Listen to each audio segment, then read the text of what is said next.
Hello students, आज हामी पढ्नेवाला छ Government Lesson 2. Okay, so now let's recall about what we studied in Lesson 1. Right? So what were the three things that people of Island A decided to do to solve their problems? Right? So अब you can recall about हामीले चाहिँ अब Lesson 1 मा चाहिँ के पढ्यो जहाँनिर चाहिँ अब Island A को problem solve गर्नुको लागि के solution निकालेको थियो.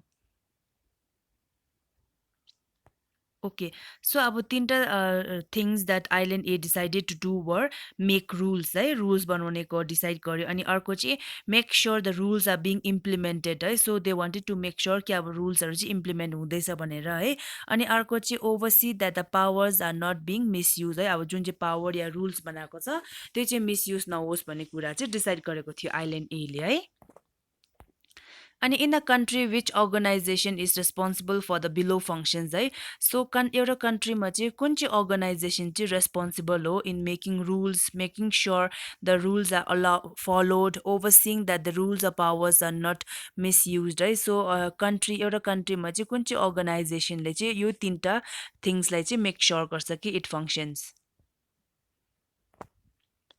Okay, so in a country, the government is responsible for making laws and making sure those laws are being followed to ensure peace and order in the life of the citizens. है so एउटा countryमा चाहिँ governmentले चाहिँ rules बनाउँछ है governmentले rule बनाएर अब they will also make sure कि त्यो rule implement हुँदैछ अनि implement भइसकेर चाहिँ अब त्यो rule या lawलाई चाहिँ misuse भएको छैन भन्ने कुरा make sure गर्ने चाहिँ governmentको काम है.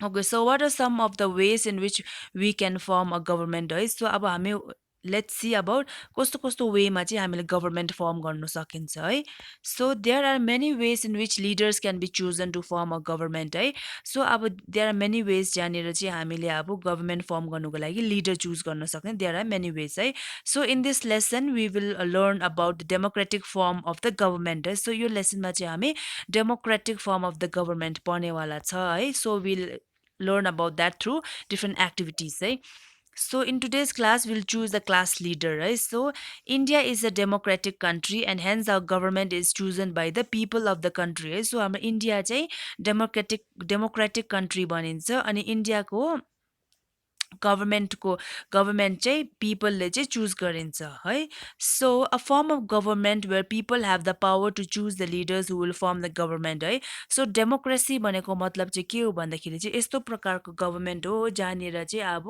people कोमा चाहिँ power छ है मान्छेहरुकोमा चाहिँ power छ to choose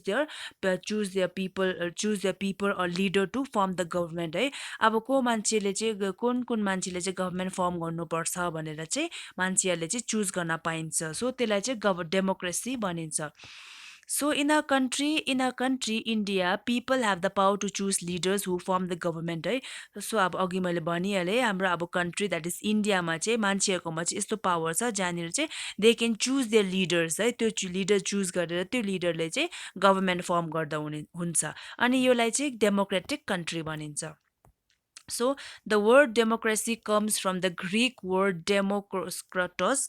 Demos people, kratos power. Kratos means people who hold power. Right? So using India as an example, let us look at some of the features of a democratic government है so अब इन्डियाको example लिएर चाहिँ हामी democratic गभर्नमेन्टको फिचर्सहरु चाहिँ के रहेछ भनेर चाहिँ लेट्स स्टडी है okay so in the activity we did earlier, you choose the class leader for your class. Similarly, in our country, the people have to have the power to elect their leader, right?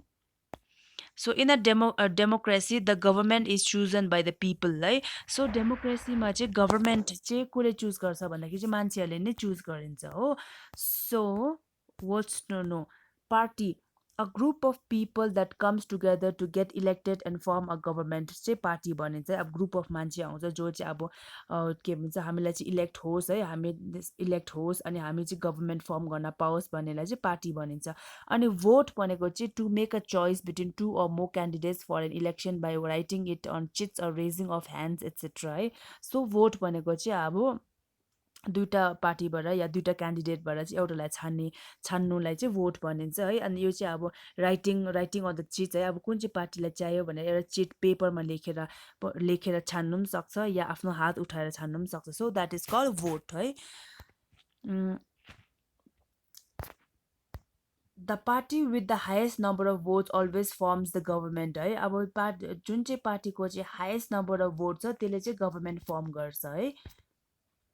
So in India, all citizens aged above 18 years can take part in the election process. So इन्डियामा चाहिँ जतिजना मान्छे चाहिँ 18 वर्षदेखि माथि छ उनीहरूलाई चाहिँ भोट गर्ने अधिकार छ।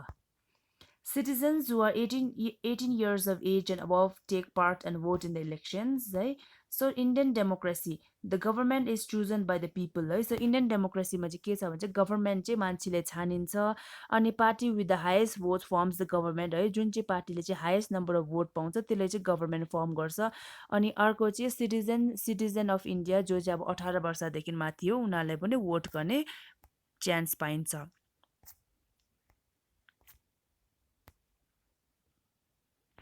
Okay so central government state government र लोकल गभर्मेन्ट छ है। सेन्ट्रल गभर्मेन्टले चाहिँ make decisions regarding national concern है। सेन्ट्रल गभर्मेन्टले चाहिँ नेसनल कन्सर्नको बारेमा चाहिँ डिसिसन लिन्छ है। सो स्टेट गभर्मेन्टले चाहिँ responsible for the governance of its state है। स्टेट गभर्मेन्टले चाहिँ आफ्नो आफ्नो स्टेटको गभर्नेन्सलाई चाहिँ लिएर उयो गर्छ भाग लिन्छ है। अनि local government responsible for smaller areas like villages है। सो लोकल गभर्मेन्टको चाहिँ काम के हो भन्दाखेरि स्मल स्मल जग्गाको रेस्पोन्सिबिलिटी लिनुको लागि चाहिँ लोकल गभर्मेन्ट हुन्छ है।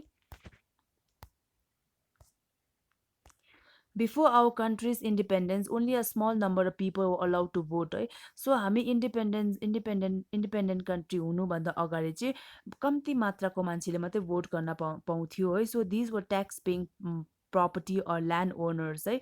सो यो भोट गर्ने मान्छेहरू चाहिँ को थियो भन्दाखेरि चाहिँ ल्यान्ड ओनर्सहरू है। This mean that people who did not own land the poor and the women were not allowed to vote है। सो विच मिन्स कि अब जो मान्छेकोमा चाहिँ ल्यान्डहरू थिएन है, जो चाहिँ अब पोर थियो तिनीहरूले चाहिँ भोट गर्न पाउँथेन है। सो यो चाहिँ अब ब्याक देन हामी जब इन्डिपेन्डेन्ट भएको थिएन त्यतिखेरको कुरा। There was a time when kings and queens ruled over kingdoms. There was no democracy as the eldest son from the same family would rule over the kingdom है। So यस्तो प्रकारको अब यस्तो टाइम पनि थियो कि जहाँनिर चाहिँ अब भोट गर्नेको के काम पनि थिएन है। किङ र क्विनहरूले चाहिँ कन्ट्रीलाई चाहिँ रुल गर्थ्यो है, जहाँनिर चाहिँ अब किङडम भनिन्थ्यो। अनि घरको सबसे जेठा छोराले चाहिँ रुल गर्न पाउँथ्यो।